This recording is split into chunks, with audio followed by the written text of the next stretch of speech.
dans l'émission Parlement du Monde.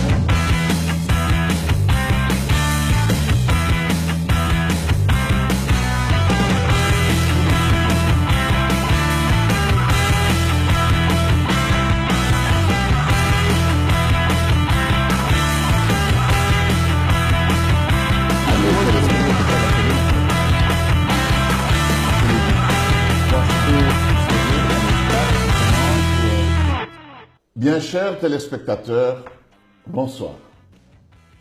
Nous vous souhaitons la bienvenue sur le plateau de la télévision du réseau DEA dans l'émission Parlement du Monde. Parlement du Monde qui aujourd'hui aborde un sujet très délicat et très sensible, spécialement dans les milieux congolais de la RDC, mais aussi dans les milieux de tous les peuples de la région de Grand Lac. Ce sujet délicat, c'est la problématique Banyarwanda. D'aucuns me diraient, mais si c'est si délicat, pourquoi vous l'abordez? Je réponds, oui, il faut absolument l'aborder, justement parce que ce problème existe. Il est là et il interfère dans toutes nos analyses et influence toutes nos décisions, en fait. Et une deuxième raison pourquoi il faut l'aborder, oui, parce que, puisque le problème est là, il faut lui trouver une solution. Nous ne devons pas continuellement traîner ce problème comme un boulet. Nous ne devons pas continuellement le subir. Ne dit-on pas qu'il faut savoir pour prévoir et pour prévenir? Ne dit-on pas qu'il faut savoir en profondeur pour transformer la réalité comme il le faut vraiment? Pour aborder ce sujet, nous recevons sur le plateau M.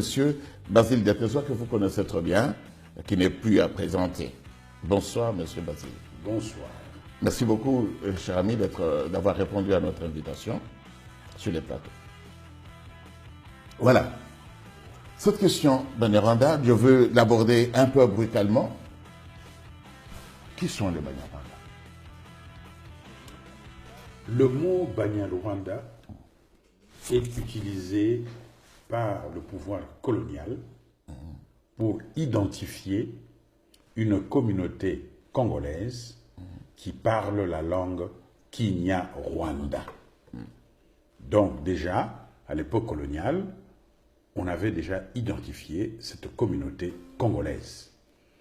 Maintenant, il faut, dans la problématique actuelle, essayer de faire une rétrospective historique pour arriver justement à éclairer l'opinion, parce que souvent il y a trop d'amalgame, il y a trop de manipulation de l'irrationnel des Congolais, et si on continue ainsi, on ne pourra jamais trouver des solutions durables pour la paix dans la région des Grands Lacs.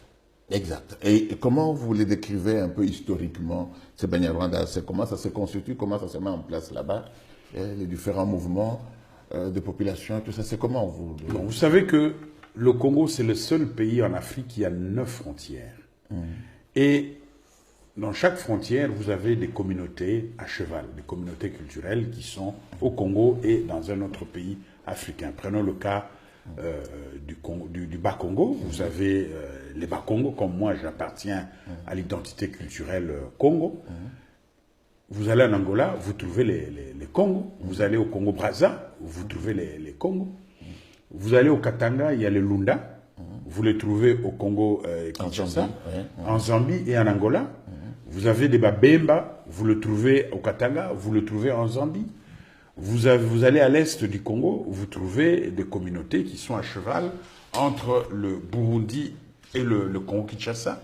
Même chose à la frontière avec le Rwanda. Avec l'Ouganda, dans l'Équateur, vous avez les Ngwandi qui sont du côté donc, du Congo-Kinshasa, et vous le trouvez aussi en République centrafricaine. Bref, notre pays a ces communautés qui sont à cheval entre les différents pays frontaliers. Donc, ce n'est pas un mystère d'avoir des Banyarwanda qui parlent, des Congolais donc qui parlent la langue Kinyarwanda. Surtout que ces frontières ont été tracées arbitrairement par les différents pouvoirs coloniaux de la région. Oui, je veux dire, des transplantés. À côté des transplantés, il y a d'autres catégories de Banyarwanda? Mais en 1885, quand on a tracé, disons, les frontières à la conférence de Berlin sans le consentement des autochtones africains, les puissances coloniales, en 1910, sont arrivées à réajuster leurs frontières. Si bien que, pardon, vous trouvez au Nord Kivu, par exemple, l'Allemagne avait cédé une partie de l'ancien royaume du Rwanda à la Belgique et une autre partie à la Grande-Bretagne qui colonisait l'Ouganda. Donc quand vous êtes au Nord Kivu, vous avez ce territoire qu'on appelle le Bushia, qui faisait partie de l'ancien royaume du Rwanda. Et vous allez en Ouganda, la province de Kisoro faisait partie dans l'ancien royaume du Rwanda. Mais dans les subdivisions coloniales, donc l'arrangement entre les puissances coloniales, il y a cette communauté qui s'est retrouvée au Congo belge et en Ouganda. Vous allez au sud Kivu, vous trouvez aussi une communauté au Banyarwanda qui est là depuis la conférence de Berlin. Vous avez aussi une communauté Barundi dans le sud Kivu, avec l'arrangement de frontières entre l'Allemagne et la Belgique. Bref, la communauté Banyarwanda est là. Maintenant, il faut faire une petite rétrospective historique. La Belgique qui acquiert la colonie donc en 1908, venant de Léopold II, qui a fait l'héritage à la Belgique. En 1910, il y a eu ces accords donc avec la Grande-Bretagne. Et à partir des années 20, donc quand la Belgique, la puissance coloniale, veut vraiment exploiter sa colonie, il y a des politiques d'immigration qui sont initiées par le pouvoir colonial. Parce que le Congo étant vaste, il fallait la main-d'œuvre. C'est ainsi qu'on allait puiser la main-d'œuvre au Rwanda et au Burundi, qui étaient, après la Première Guerre mondiale, les deux pays étaient devenus sous tutelle belge. Donc, pour la Belgique, c'était les deux pays où elle pouvait aller puiser donc de la main-d'œuvre. Et donc, vous avez comme on appelle, des immigrés, des rwandophones, des Banyarwanda, qui venaient du Rwanda, et les Barundi qui venaient de Burundi, et qui sont à distinguer de ceux qui étaient installés là avant, au moment de tracer la frontière. Oui. Donc vous avez les premiers, on les appelle les transplantés. Donc la première vague des transplantés, c'est de 1925 à 1945. Oui. Maintenant, il y a la deuxième vague des transplantés. Après la Seconde Guerre mondiale, il fallait relancer donc l'économie congolaise. Vous avez cette deuxième vague des transplantés du Rwanda, Burundi, au Congo. On les trouvait dans les mines du Katanga, dans les plantations au Kivu. Bref, il y a eu ces vagues qui sont connues. Et d'ailleurs, les archives les montrent bien que vous avez des Rwandais, des Burundais qui étaient transplantés au Congo.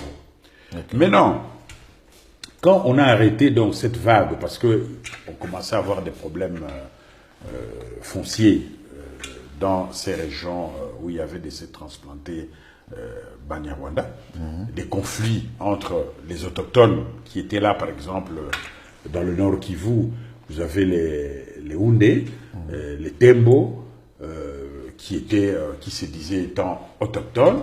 Les conflits commençaient à émerger, conflits entre pasteurs, agriculteurs, bref. Ce problème n'a pas été résolu pendant la colonisation, dont le pouvoir colonial n'a pas vraiment résolu ce problème, si bien que les contradictions vont émerger à l'issue de l'indépendance.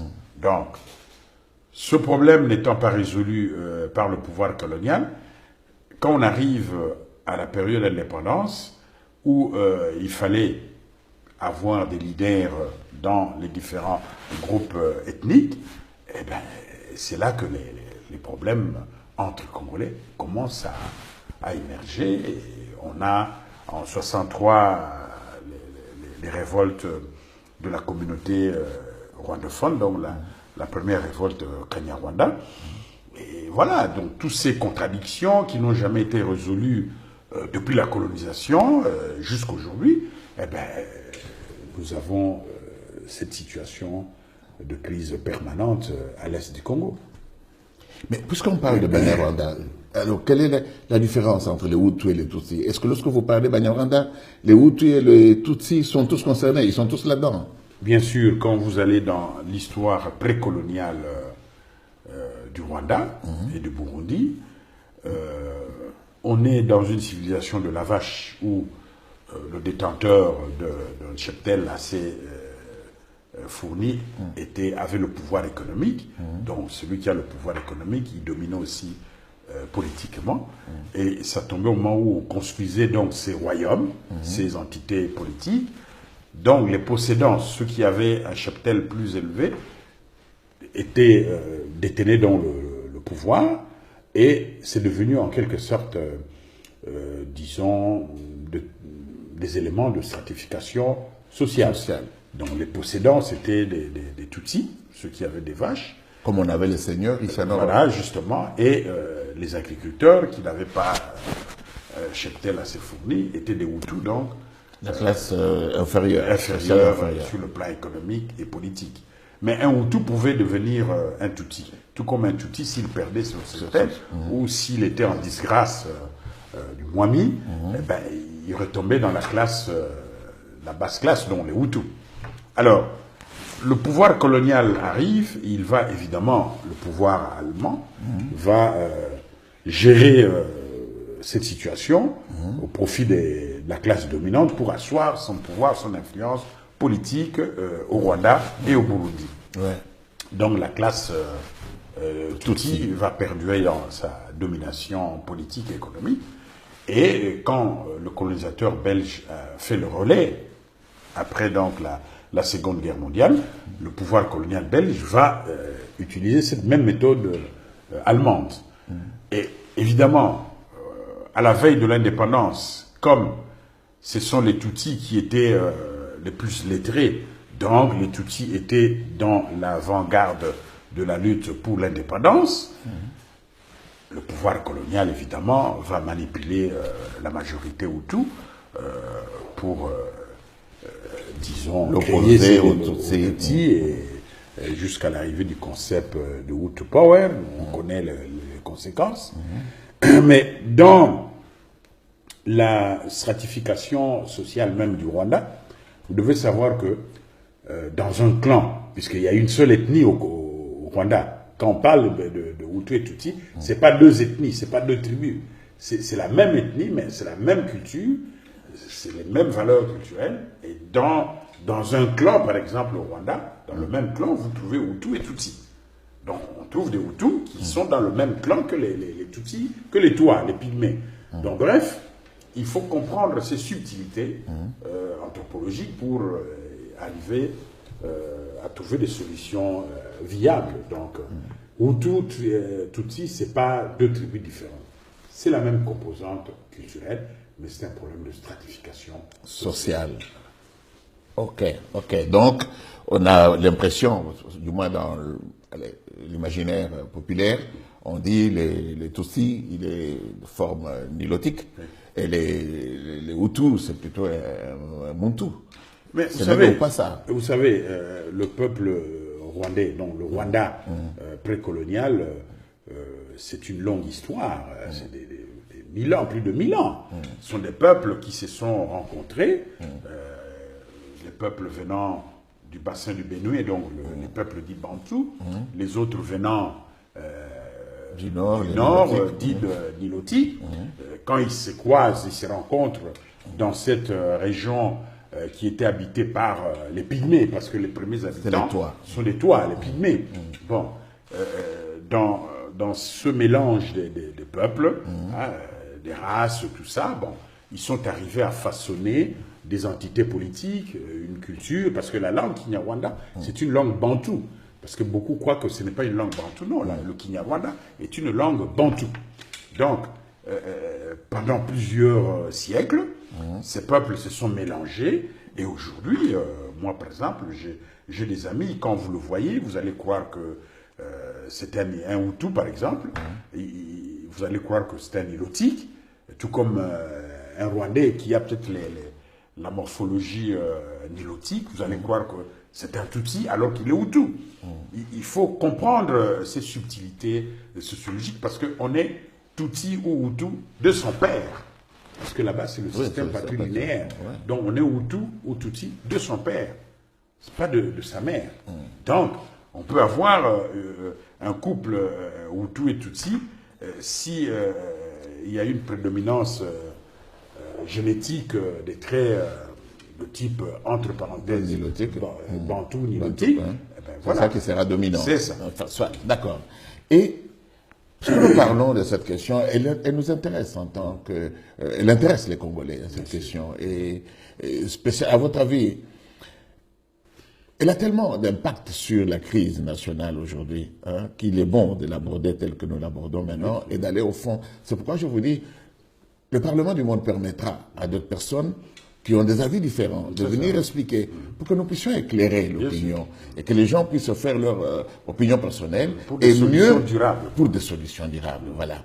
Par exemple, vous voyez, on dit que le pouvoir, le Rwanda occupe le Congo. Il instrumentalise le pouvoir congolais. C'est un mythe, c'est une réalité, à votre avis? On va plus loin, par exemple, on dit, bon, il y a une infiltration du pouvoir congolais par des Rwandais, et spécialement des Tutsis, qui occupent pratiquement presque tous les niveaux du pouvoir congolais. Cela donc cela nous fait donc douter, quand il y a des décisions qu'on prend et qu'on sort, nous doutons de la sincérité de ceux qui prennent ces décisions, parce que nous disons que c'est instrumentalisé par le Rwanda. Nous pouvons aller même plus loin. Il y en a qui disent que les Tutsis congolais sont utilisés pour déstabiliser la RDC. À tout cela, vous dites quoi à votre avis? Non, je crois qu'il y a trop de mythes et trop de chimères dans tout ça. Parce que, oui, puisque les problèmes communautaires n'ont pas commencé avec le pouvoir de Kagame. Hein? Les problèmes communautaires à l'est du Congo ont commencé dès l'aube de l'indépendance. Et jusqu'aujourd'hui, aucun pouvoir n'a apporté des solutions viables et durables. Les contradictions dans le Nord Kivu, on les connaît. C'est un problème foncier, un problème de leadership politique et économique entre Nandé et Banyarwanda. C'est connu. Rappelez-vous, dans les années 60, le gouvernement provincial du Nord Kivu, où il y avait Denis Paluku, Rwakabuba, Denis Paluku qui conduisait la communauté Nandé, Rwakabuba la communauté Banyarwanda, donc rwandophone. Les Nandés voulaient une sécession du Nord Kivu. Et ce sont les rwandophones qui ont refusé la sécession du Nord Kivu. Et les guerres ont commencé déjà à ce moment-là pour le leadership politique et économique du Nord Kivu. D'ailleurs, Mobutu, quand il arrive en 65, il trouve ce problème et il a dû déplacer d'ailleurs le feu Denis Paluku, qui a été nommé gouverneur dans le Bas-Congo, puis il est devenu ministre de l'Intérieur pour essayer un peu de calmer cette situation dans le Nord Kivu. Mais jusque-là, on n'a jamais apporté de solutions durables. Donc, au niveau local, il y a moyen d'arriver à ces solutions-là. Oui. Donc, dans les accusations que l'on porte aujourd'hui dans ce problème, dans ce dossier, on va vous dire, par exemple, CNDP, M23, AFDL, RCD, tout ça, c'est des mouvements qui sont instrumentalisés par les pouvoirs de Kagame. Les Nkunda, les Makenga, ces gens ne sont pas des Congolais, ce sont des Rwandais. On les utilise, on fomente ces groupes-là, ces complots-là, pour déstabiliser le Congo. Est-ce qu'il faut rentrer en 1960 pour comprendre ça aujourd'hui? Bien sûr, mais prenons, vous parlez maintenant de cette influence du Rwanda. Vous savez, prenons le cas de l'ancien directeur du cabinet Barthélemy Bisengimana, du président Mobutu. Barthélemy Bisengimana, c'était un réfugié rwandais de 59, donc du génocide de 59. Il s'est réfugié à Kinshasa, comme les autres sont allés en Ouganda ou en Tanzanie, ou bien ceux qui sont restés à Goma. Lui, il est arrivé à Kinshasa avec sa famille. Il a fait ses études à Lovanium en tant que réfugié rwandais. Il est de la première promotion de Polytechnique de Lovanium, de l'université Lovanium à cette époque. Il termine ses études d'ingénieur civil, électricien, et il est recruté par le bureau d'études qui s'occupait du site Inga. Vous savez que le projet Inga date de la colonie. Donc il y avait déjà un bureau d'études italien qui s'occupait de ce site. Et Bisengimana est recruté par ce bureau d'études. Alors, Mobutu arrive, ça c'était avant que Mobutu n'arrive au pouvoir en 65. Mobutu arrive en 65 au pouvoir, il veut relancer le projet Inga, qui était un peu envayeuse. Il veut relancer le projet Inga et il demande parmi ses collaborateurs qui était le mieux placé pour s'occuper techniquement de ce dossier. Et ce sont ces conseillers, ces jeunes conseillers, qui vont lui proposer, qui vont l'orienter vers la personnalité donc de Félix Bisengimana, qui travaillait déjà ce dossier dans ce bureau d'études. Mobutu le prend maintenant comme conseiller à la présidence pour s'occuper de ce projet-là, ce qui est normal. Et à ce moment-là, c'était d'ailleurs le feu Loliki qui était directeur du cabinet du président. Loliki meurt quelques années après d'une mort naturelle, il était malade. Mobutu va nommer un autre directeur de cabinet, j'oublie le nom, mais il voulait vraiment avoir un cabinet bien soudé, bien dynamique. Et parmi ses collaborateurs, il constate que le mieux placé, le mieux assidu, le mieux compétent, le plus compétent, c'était le feu Bisengimana. Il le prend, il le nomme comme directeur de cabinet à la présidence. Rappelez-vous qu'à cette époque, il n'y avait pas un premier ministre dans le gouvernement de Mobutu, donc il était chef d'État en même temps chef du gouvernement. Donc Bisengimana va jouer le rôle, au fond, de premier ministre dans notre pays, en tant que directeur de cabinet du président. Et il a bien fait son job, parce que voilà le barrage Inga qui sera construit. Cette personne a géré des fonds importants pour la construction de ce barrage. Il a réussi à concrétiser ce projet. Et voilà que dans les années 70, la communauté, donc les réfugiés rwandais, donc qui sont intégrés dans la famille zaïroise, ils vont obtenir par la nationalité zaïroise par un décret présidentiel donnant collectivement la nationalité zaïroise. Ça, c'est une faute, évidemment, politique et administrative, il faut le reconnaître, parce que la nationalité, il faut une demande individuelle. Et les réfugiés rwandais obtiennent la nationalité zaïroise à cette époque. Évidemment, cela entraîne des dérives, parce que un jeune Rwandais à Kigali, un Tutsi par exemple, qui ne trouve pas du travail, bon, il n'a qu'à traverser à Goma, il achète une carte d'identité, il devient congolais. Il devient zaïrois. Bon. Donc, avec toutes les dérives qu'on connaît. Maintenant, dans les fin des années 70, le bureau politique du MPR décide que les fonctions politiques du MPR devenaient électives. Hein? Parce que c'était le bureau politique qui nommait. J'oublie encore une petite parenthèse. Il arrive la zarianisation. Donc les entreprises détenues par les étrangers devaient être zarianisées.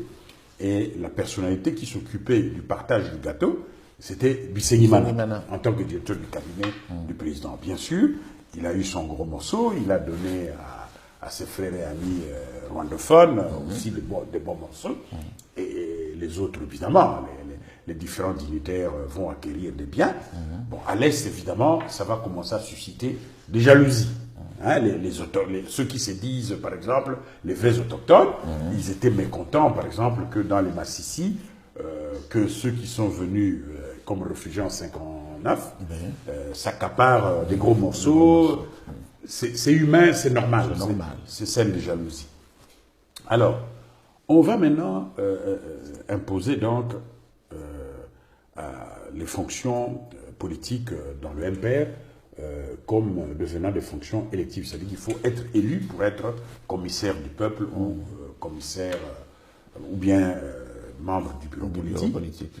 Et comme à l'Est, ces rwandophones détenaient le pouvoir financier comme étant des grands acquéreurs dans l'économie régionale, eh ben, ils vont évidemment gagner, avoir le gros morceau politique. Ils ont gagné des élections. Évidemment, ça a augmenté encore des jalousies, des contradictions, tout ça, jusqu'à ce qu'au sein du MPR, Mobutu est acculé par surtout les originaires de l'Est pour remettre en cause la nationalité de ceux qui sont venus en 59. Et voilà qu'une loi en 82 va être publiée où on va retirer la nationalité à tous ceux qui l'ont eu collectivement, suite à cette loi des années 70 donnant la nationalité collective à tous ces réfugiés de 59. Mais vous savez déjà que dès l'indépendance, il y a des conflits communautaires au nord Kivu et au sud Kivu. Donc à partir de cette loi de 82, on va, évidemment, des extrémistes, de ceux qui vont manipuler l'opinion nationale pour leurs intérêts politiques et économiques au niveau local, ils vont mettre dans le même panier tous ceux qui parlaient la langue Kinyarwanda. Donc, et les autochtones rwandophones, Banyarwanda, et les réfugiés de 59, ils sont tous mis dans le même panier. D'où l'invention du concept de la nationalité douteuse. Et dans ce concept de la nationalité douteuse, tous ceux qui parlaient la langue Kinyarwanda étaient dans le panier.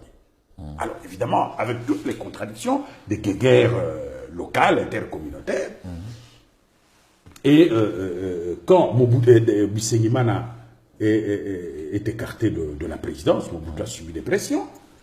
Quand Bisengimana est débarqué, et comme il n'avait plus la nationalité zaïroise, puisqu'il est réfugié de 59, les dignitaires de l'Est, les autochtones, là, ont dit, bon, comme il n'est plus zaïrois, il faut lui retirer les biens acquis à la zaïrisation, puisqu'il n'était plus zaïrois. Alors là, Mobutu va dire, ah, là, je ne suis pas d'accord.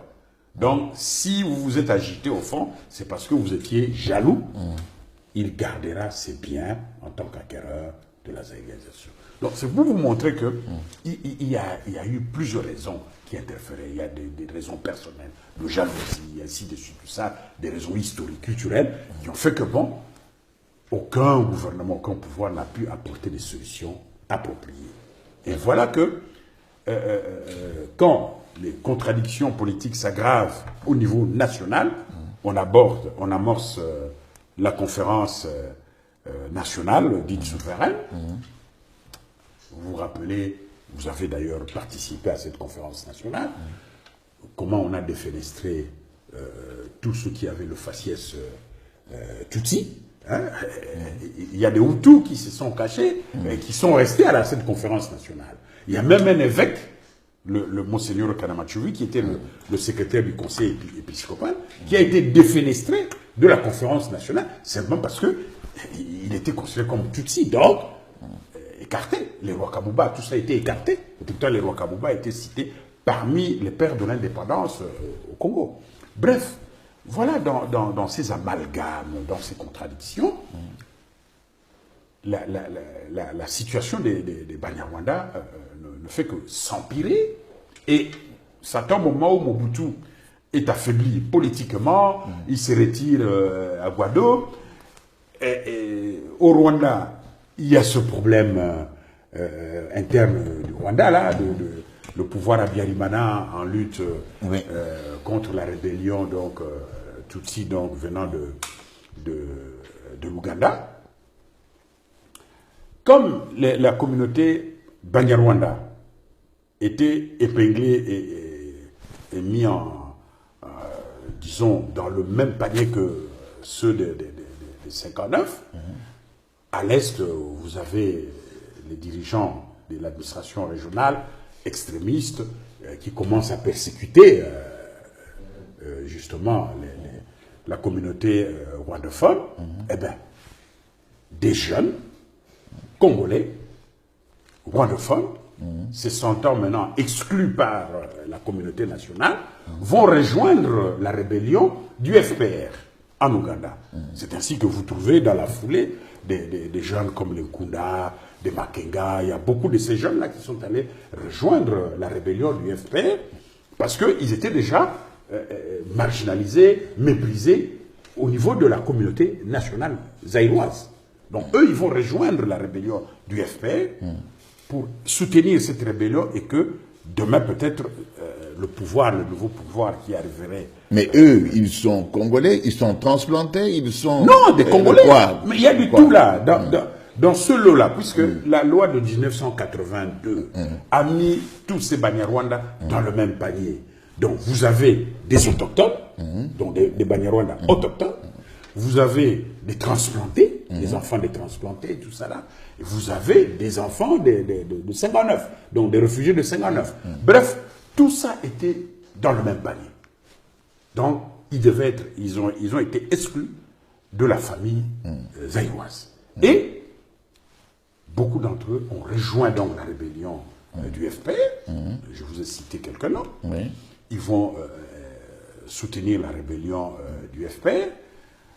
On connaît les suites de ce drame du génocide en 1994, quand il y a eu cet afflux de réfugiés Hutus, rwandais, au Congo, donc au Zaïre, à l'est du Zaïre, avec tous les drames, toutes les conséquences sur le plan humanitaire que nous connaissons, l'insécurité, tout ça là.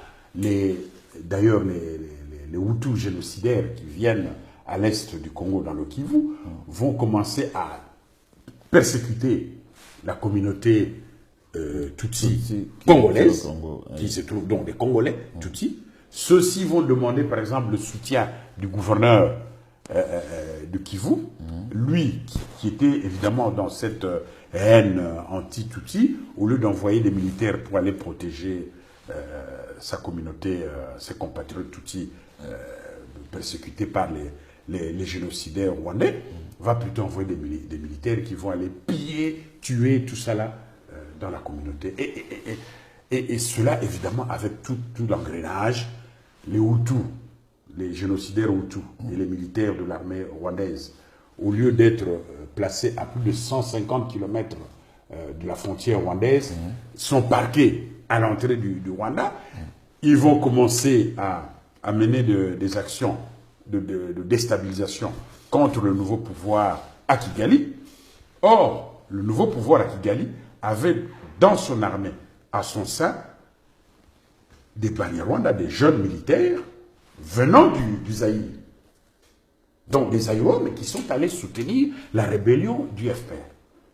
À plusieurs reprises, le Rwanda, l'Ouganda ont mis en garde Mobutu pour ce problème de réfugiés à la frontière. C'est ainsi que, comme Mobutu n'arrivait pas à contrôler ces camps de réfugiés rwandais, Kagame et Museveni ont pris l'initiative justement d'aller déstabiliser ces camps de réfugiés, et dans la foulée, ils créent l'AFDL et ils envahissent le Congo. C'est ça. Ils envahissent ils envahissent le Congo. Donc on n'a pas tellement tort lorsqu'on dit qu'ils ont envahi le Congo. Écoutez, je crois que il faut vivre cette situation politique. Moi, personnellement, vous savez que, bon, j'ai quand même dirigé l'UDPS ici dans les années 80. Donc, on était dans l'opposition contre Mobutu. On a soutenu la conférence nationale dite souveraine. Mais quand les contradictions se sont tellement aggravées, à un certain moment, on s'est dit, écoutez, maintenant, la seule solution, c'était la lutte armée. Et on a soutenu l'AFDL. Et nous avons soutenu. Je ne le regrette pas. Il faut voir le contexte du moment. D'accord. L'histoire est tellement abondante. Oui, parce que bon, les Laurent, tout ça là, nous tous, On était dans... D'accord, mais nous n'avons malheureusement pas tout le temps pour pouvoir tout aborder. Il y a tellement de choses. Ah non, et j'espère que nous aurons des occasions de revenir. Il faut bien comprendre le contexte, hein, parce que les gens croient que c'était un complot des Tutsis, tout ça là. Non, d'accord, mais aujourd'hui, s'il vous plaît, Basile, allons aujourd'hui pour gérer les temps. Nous reviendrons peut-être dans d'autres émissions. Mais aujourd'hui, tout cela nous a amené, tout cela, de l'indépendance et même d'avant l'indépendance, tout cela nous amène à ce qu'aujourd'hui, nous subissons des troubles qui sont provoqués à travers des organisations que beaucoup de Congolais considèrent comme étant des organisations montées à partir de Rwanda. Mais vous savez... Les CNDP, les restes que je sais. L'AFD arrive. N'est-ce pas? Oui, il ne nous reste plus beaucoup de temps. C'est très important. C'est très important. Nous avons les temps. Oui, d'accord, mais c'est très important. L'AFDL arrive au pouvoir. On voit les contradictions entre la mouvance katangaise et la mouvance Banyarwanda. Donc les Bougera contre les Kapudji, ainsi de suite, tout ça là. Et on connaît la suite. Crash, c'est une nouvelle rébellion, soutenue évidemment par le Rwanda. Pourquoi? Parce que le Rwanda avance comme argument la présence des soldats du FDLR. N'oubliez pas que le FDLR a été créé par Laurent Kabila, parce que ça, les Congolais ignorent ça, mais la rébellion du FDLR, ah oui, il faut le dire, la rébellion du FPR, du FDLR a été initiée par le président Laurent Kabila pour contrer la rébellion du RCD Goma. Vous vous rappelez que Laurent n'avait pas une armée. On n'avait pas une armée à cette époque. Donc, la seule stratégie qui lui restait, c'était de recruter les Hutus qui étaient chassés jusqu'au Tchad par la rébellion du FPR et par l'armée rwandaise et ougandaise. Donc, c'est lui qui a rassemblé les rebelles, donc les soldats du Hutus, qui étaient réfugiés au Congo-Brazza, en République centrafricaine jusqu'au Tchad. Il les a rassemblés à Kisangani. Et d'ailleurs, c'est Moïse Kongolo qui gérait ce dossier. On les a formés politiquement, on les a encadrés, on leur a donné l'argent. Et leur rôle, c'était de contrer justement la rébellion du RCD. Ça, c'est connu. Il faut être de mauvaise foi pour ne pas l'accepter. Et puis, évidemment, pour Kigali, c'était une raison politique et militaire, sécuritaire, pour interférer dans les conflits à l'Est. Mais Basile, tu vas... Je ne dis pas... S'il te plaît, Basile. Je donne l'historique. Laisse-moi te dire, réagir un peu comme la présence... S'il te plaît, attends. Beaucoup d'autres Congolais se disent, mais Basile, finalement, il est Congolais ou pas? Et on va se dire, mais Basile, il va préférer finalement, il est en train de défendre les Rwandais à tout prix. Non, je ne défends pas les Rwandais. Donc tes frères Congo, tes beaux-frères, Kassai, tes cousins, Bandaka, tu balayes tout ça pour défendre les Rwandais. C'est ça? Non, un peu de probité morale et intellectuelle. Justement. Je vous dis que je suis dans l'action politique quand tout cela se passe. Et nous avons fait des analyses, des publications là-dessus, pour mettre en garde d'abord le pouvoir de Mobutu, ensuite le pouvoir de Kabila. Bref, il y a une responsabilité politique qui est là, qu'on ne peut pas contester. Et moi, je voudrais bien apporter ma contribution pour des solutions durables. Voilà. Donc, je dois avoir froid dans ma tête pour faire des analyses objectives. Voilà, mais là, je t'attaque, je te titiller avec toute la passion qui anime généralement les Congolais lorsqu'on parle de ce problème. Bien sûr, je sais, je comprends. Tu dois comprendre ça. Et je t'ai attaqué exprès de cette manière forte pour que tu comprennes ce que disent en fait les autres. C'est dans ce sens. Oui, bien sûr. Donc, mais par contre... Je suis parfaitement d'accord. Oui. Par contre, je suis d'accord que nous devons bien comprendre ce problème. Parce que ne pas bien le comprendre peut entraîner beaucoup de dégâts. C'est ça. Ça, je suis d'accord. Je suis parfaitement d'accord. Donc, la passion que j'ai exprimée tout à l'heure, c'est la passion de tous les Congolais. Je le comprends. Voilà. Je suis d'accord. Maintenant, revenons à l'attitude objective, comme des analystes scientifiques, bien sûr, et faisons les choses comme il faut. Et là, je suis d'accord qu'il faut absolument qu'on aille dans le fond de ce problème et que l'on comprenne bien. Les dangers, je pense que vous comprenez les dangers de la mauvaise interprétation, où ça peut nous conduire. Mais d'ailleurs, à un certain moment, les autorités de Kigali ont lancé un pavé dans la mare pour dire, mais écoutez, si vous ne voulez pas mener des politiques intégratives de votre minorité rwandophone, eh bien, vous les ramenez, vous les renvoyez au Congo, mais avec leurs terres. Je vous ai parlé, de ce problème de partage entre les Allemands et les autres. Tout ça là. Bon, le fait déjà de dire ça, évidemment, c'est dire, le Rwanda veut prendre une partie. Non, je crois que, non, il faut être responsable. Je crois que c'est là le nœud du problème. Nous, les Congolais, nous devons nous approprier de la problématique Banyarwanda. C'est-à-dire que ça doit être un problème congolais pour trouver des solutions appropriées. Il ne faut pas que le Rwanda ou l'Ouganda interfèrent dans nos problèmes à l'Est. Non, ça doit être un problème congolais pour des solutions durables. C'est dans ce sens-là. Donc, je demande aux Congolais de maîtriser leurs émotions, leurs passions. Je comprends. Mais pour résoudre ce problème-là, nous devons être rigoureux et raisonnables. Il faut résoudre ce problème-là. Il faut le résoudre. Il nous faut éviter la haine, il nous faut éviter Prenons comme le cas de du plonger. CNDP. Vous avez parlé du CNDP. Oui, on n'a plus le temps, s'il te plaît. Je pense qu'on ne saura plus aller encore sur notre problème. Je voulais que tu stigmatises les dangers de la non-compréhension de ce problème, les conséquences. Mais les conséquences sont évidentes, puisque la communauté internationale ne va pas accepter que ces violences perdurent à l'Est. Mais regardez le cas du Soudan. Par le fait même que le gouvernement de Khartoum était incapable de mener des politiques intégratives pour qu'il y ait harmonie entre les communautés chrétiennes et les communautés musulmanes, eh bien, la solution pour la communauté internationale, c'était de casser le pays. Alors, c'est ce que je demande à la classe politique congolaise, au lieu de s'égarer dans un discours irresponsable, de se dire, écoutez, nous allons nous approprier de ce problème pour des solutions durables. Et les solutions pour vous, entre autres, en 3 mots, les solutions, ce serait par exemple, je vous ai entendu parler déjà de l'intégration. Quelles seraient d'autres solutions que vous avez? Qu'est-ce qu'on devrait faire pour mettre fin à ce problème? Nous devons accepter, nous devons intérioriser le fait qu'il y a une communauté qui parle, une communauté congolaise qui parle la langue Kinyarwanda. Ça, c'est un. Deuxièmement, nous devons responsabiliser les régions surtout. Parce que les problèmes qui se posent dans le Nord Kivu, les compatriotes du Nord Kivu sont mieux placés pour résoudre ces problèmes locaux. C'est pour cela que je prône un État fédéral, disons une décentralisation politique et économique pour que chaque région arrive à résoudre ses problèmes au niveau local. Ça, c'est un autre débat. Je pense qu'on n'a plus le temps de l'aborder. Mais dans les solutions, lorsqu'on échangeait, vous m'aviez parlé des choses que j'ai notées et que je voulu vous entendre répéter. Vous avez parlé de l'intégration régionale. Vous avez parlé des États-Unis, des Grands Lacs comme une solution éventuelle. Vous avez parlé d'une commission de vérité. Vous avez parlé d'un certain nombre de choses comme ça. J'estime que nous aurons l'occasion de revenir sur ces débats.